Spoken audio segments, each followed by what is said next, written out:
Hello viewers, welcome to our YouTube channel. আজকের এই ভিডিওতে আমরা ইফ ফাংশনের প্রজেক্ট 2 মানে দ্বিতীয় প্রজেক্ট করব। এর আগের ভিডিওতে আমরা একটা প্রজেক্ট করেছি, তোমরা চাইলে ডেসক্রিপশানে দেওয়া লিঙ্ক থেকে আগের প্রজেক্টের ভিডিওটি দেখে নিতে পারো। তো আজকে আমরা প্রজেক্ট 2 করব, মানে দ্বিতীয় প্রজেক্ট করব। আমরা প্রত্যেকেই জানি ইফ ফাংশনের মধ্যে মানে এক্সেলের মধ্যে ইফ ফাংশন কতটা গুরুত্বপূর্ণ। এক্সেলের অধিকাংশ কাজই কিন্তু আমরা ইফ ফাংশন দিয়ে সমাধান করে থাকি, তাই আমাদের ইফ ফাংশন শেখা অত্যন্ত জরুরি। তাই তোমাদের প্রত্যেককে বলবো ভিডিওটি মনোযোগ সহকারে দেখতে থাকো। আমরা চলে আসি ভিডিওর মূল টপিকে। এখানে আমরা কিভাবে প্রজেক্টটা করব তার একটা ওভারভিউ তোমাদের জন্য আমি অ্যাড করে রেখেছি।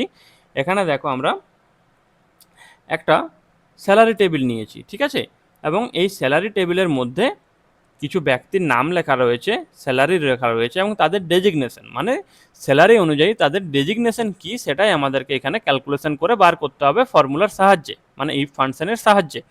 এখানে আমাকে ইনফরমেশনটা দেওয়া রয়েছে যে কোনো ব্যক্তির স্যালারি যদি 50,000 হয় বা 50,000-এর বেশি হয়।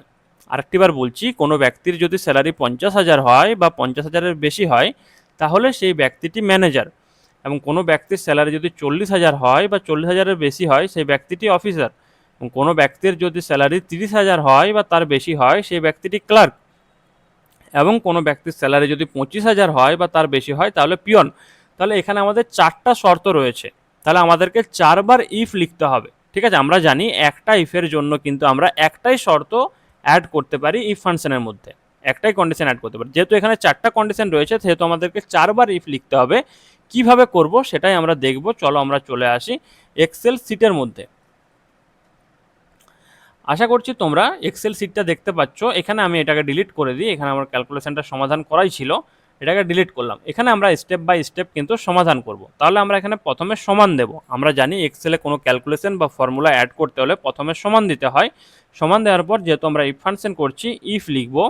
ইফ লিখে আমরা ফার্স্ট ব্র্যাকেট দিয়ে সেল অ্যাড্রেসটা নেব।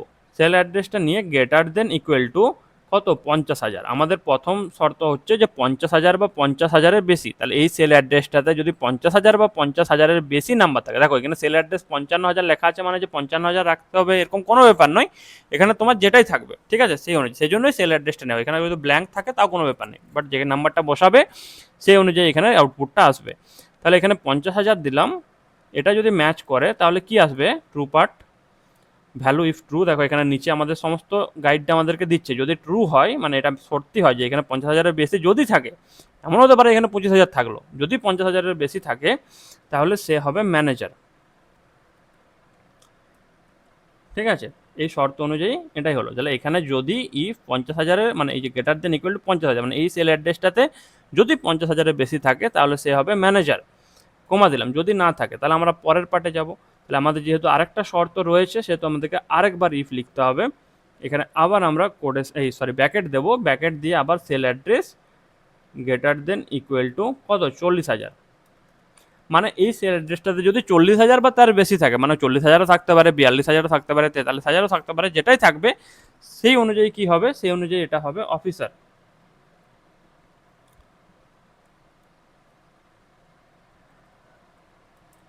সেই অনুযায়ী এটা হলো অফিসার। এরপরে আবার আমরা কমা দেব। কমা দিয়ে আবার ইফ দিয়ে আবার আমরা bracket cell address greater than equal to, ফর্মুলার নিয়ম অনুযায়ী কমা, ডবল ইনভাইটেড কমা, সমান, এগুলো কিন্তু সঠিকভাবে বসাতে হবে। মানে একটা শর্ত বসবে, শর্তর পর একটা কমা হবে। ট্রু পার্টের জন্য আমরা এখানে যেহেতু একটা টেক্সট আসছে সেহেতু আমরা ডবল ইনভাইটেড কমা দেবো, হ্যাঁ, তারপর আবার কমা দেবো। এইভাবে যে মানে ইফ ফাংশনের যেটা রুল সেটা কিন্তু ঠিকভাবে ফলো করতে হবে, নাহলে কিন্তু ভুল হয়ে যাবে। এটা কত, এবার আমরা করবো 30,000। তাহলে দেখো এখানে শর্তটা শেষ হচ্ছে 30,000-এর, দেন কমা দেবো। তারপর আমরা কি করব, ডবল ইনভাইটেড কমা, এখানে আমরা লিখব ক্লার্ক, এটা হলো ক্লার্ক। আবার ডবল ইনভাইটেড কমা শেষ করে আবার কমা। এই যে নিয়মটা, এটা কিন্তু ইফ ফাংশনের রুল, এভাবে তোমাকে কমা, ডবল ইনভাইটেড কমা এভাবে অ্যাড করতে হবে। তারপরে আবার ইফ লিখব। ইফ লিখে আবার আমরা কি করব, ব্যাকেট। ব্যাকেট দিয়ে এই যে সেল অ্যাড্রেসটা, এই সেল অ্যাড্রেসটা বারবার কিন্তু একটাই সেল অ্যাড্রেস হবে এই ক্ষেত্রে, একটা সেলকেই কিন্তু চেক করবে। দেন আমরা সেল রেফারেন্সিং করে প্রত্যেকটা যে বাকি ডেটাগুলো রয়েছে সেটা আমরা ক্যালকুলেশন করব। তাহলে এখানে if D8 greater than equal two 25,000, যদি 25,000 বা 25,000-এর বেশি হয় সেক্ষেত্রে কী হবে বলেছিলাম, পিয়ন, তাই তো, ডবল ইনভার্টেড কমা পিয়ন, আবার আমরা ডবল ইনভার্টেড কমা শেষ করব, কমা দেবো, এরপর আমাকে ফলস পার্ট অ্যাড করতে হবে। তাহলে ফলস পার্ট আমরা কী করবো, ফলস পার্ট তো এখানে কিছু নেই, সেহেতু আমরা এখানে কিছু না লিখে এখানে ধরো আমি লিখে দিচ্ছি নীল, ঠিক আছে। এখানে আমরা এটা আবার ডবল ইনভার্টেড কমা শেষ করব। এরপর কতগুলো ইফ লিখেছি, এখানে আমি 4টা শর্তের জন্য 4বার ইফ লিখেছি, তাহলে আমি এখানে 4বার ব্র্যাকেটটাকে ক্লোজ করব, ব্র্যাকেটগুলো শেষ করতে হবে। এবং শেষের ব্র্যাকেটটা যদি তুমি কাউন্টিং নাও করো যে কতগুলো ইফ লিখেছো, কাউন্টিং না করলে শেষের ব্র্যাকেটটা সবসময় ব্ল্যাক কালারে আসবে, এটা মাথায় রাখবে। এরপর এন্টার করলাম, দেখো এটা ম্যানেজার চলে এসছে, মানে আমার ফর্মুলা একদম সঠিক আছে। এরপর আমি এটাকে ড্র্যাগ করব, ডবল ক্লিক করব, দেখো এখানে কিন্তু প্রত্যেকটা কি বলবো, প্রত্যেকটা ডেজিগনেশন কিন্তু এখানে আউটপুটে চলে এসেছে, ঠিক আছে, স্যালারি অনুযায়ী। কারো স্যালারি 55,000 ম্যানেজার, মানে 50,000-এর বেশি তাই ম্যানেজার আসছে, 42,000 আছে মানে 40,000-এর বেশি তাই অফিসার আসছে, 30,000-এর বেশি তাই এখানে ক্লার্ক আসছে, আবার কারো 25,000-এর বেশি তাই পিয়ন আসছে। আবার দেখো এখানে 47,000 মানে 40,000-এর বেশি তাই অফিসার, এখানে দেখো 56,500 আছে মানে 50,000-এর বেশি তাই এটা ম্যানেজার আসছে। আবার দেখো এখানে 32,000 মানে 30,000-এর বেশি তাই এখানে ক্লার্ক আসছে। এবারে তোমার এখানে 6-7টা ডেটার জায়গায় যদি তোমার 600-700টা ডেটা থাকে বা 6,000-7,000 ডেটাও থাকে, তাও তুমি ডবল ক্লিক করবে, প্রত্যেকটা ডেটারই কিন্তু সলিউশন চলে আসবে। তো এই জন্য আমরা কিন্তু ফর্মুলার ব্যবহার করি। তোমরা বলবে যে স্যার বা দাদা যাই বলো, তোমরা বলবে যে এটা আমরা এই কটার জন্য কেন এত বড় ফর্মুলা লিখবো, আমরা তো দেখে দেখে লিখিয়ে দিতে পারি, কিন্তু সেটা নয়, এটা কয়েকটা ডেটার জন্য নয়, এটা অনেক বেশি ডেটা যদি থাকে সেক্ষেত্রে ব্যবহার হয়। তো ধন্যবাদ।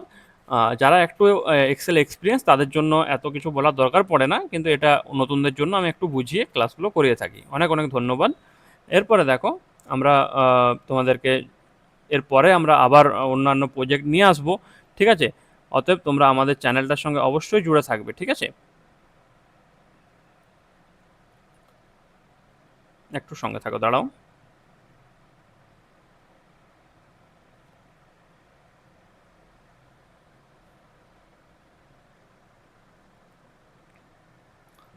তো যাই হোক, অনেক অনেক ধন্যবাদ ভিডিওটি শেষ অবধি দেখার জন্য। আমাদের ভিডিওটা ভালো লাগলে, তোমরা যদি বুঝতে পেরে থাকো, তাহলে অবশ্যই ভিডিওটাতে একটা লাইক করবে, কমেন্ট করবে তোমাদের যদি কিছু ডাউট থেকে থাকে, এবং ভিডিওটা বন্ধুদের মধ্যে অনেক অনেক শেয়ার করবে, এবং পরবর্তীতে কম্পিউটার রিলেটেড ক্লাস পাওয়ার জন্য চ্যানেলটা অবশ্যই সাবস্ক্রাইব করে রাখবে। দেখা হচ্ছে পরবর্তী ভিডিওতে।